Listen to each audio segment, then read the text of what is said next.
কৃতি ছাত্রছাত্রীদের শুধু সম্বর্ধনা দেওয়াই নয়, সমাজের অসহায় মানুষের পাশে দাঁড়িয়ে মানবিকতার এক উজ্জ্বল দৃষ্টান্ত স্থাপন করে চলেছে সামাজিক সংস্থা আমার ঘর।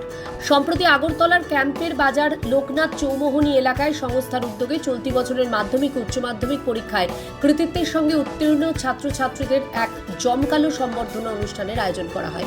অনুষ্ঠানে উপস্থিত ছিলেন বাধারঘাট মণ্ডলের সভাপতি, যুব মোর্চার মণ্ডল সভাপতি, বিশিষ্ট সমাজসেবী সহ এলাকার অভিভাবক ও গণ্যমান্য ব্যক্তিত্বরা।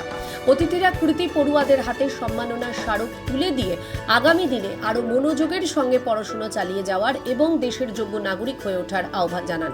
আমার ঘর সামাজিক সংস্থার পক্ষ থেকে আমরা প্রতি বছর কৃতি ছাত্রছাত্রীদেরকে আমরা সংবর্ধনা দিয়ে থাকি। তো সেই উপলক্ষে এবছরও আমরা 2026 শিক্ষাবর্ষে যারা মাধ্যমিক এবং উচ্চ মাধ্যমিক পরীক্ষায় উত্তীর্ণ হয়েছে, আমাদের এই এলাকার 5টি স্কুল, বেলাবর স্কুল, সচিন্দলাল স্কুল এবং আনন্দ বিদ্যানিকেতন চারিপাড়া স্কুলের ছাত্রছাত্রীদেরকে আজকে আমরা সংবর্ধনা দিতে চলছি। আমাদের এখানে ছাত্রছাত্রীর সংখ্যা 105 জন। পড়ুয়াদের উৎসাহিত করার পাশাপাশি এই সংস্থাটি বছরভর নানাবিধ সমাজ কল্যাণমূলক কাজে লিপ্ত থাকে।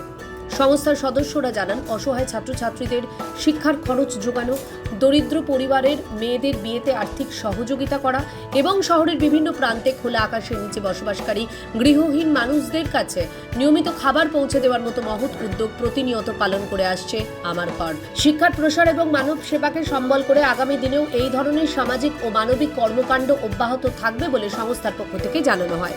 ত্রিপুরা থেকে দেবাশিস বোসের রিপোর্ট, সিএন ত্রিপুরা।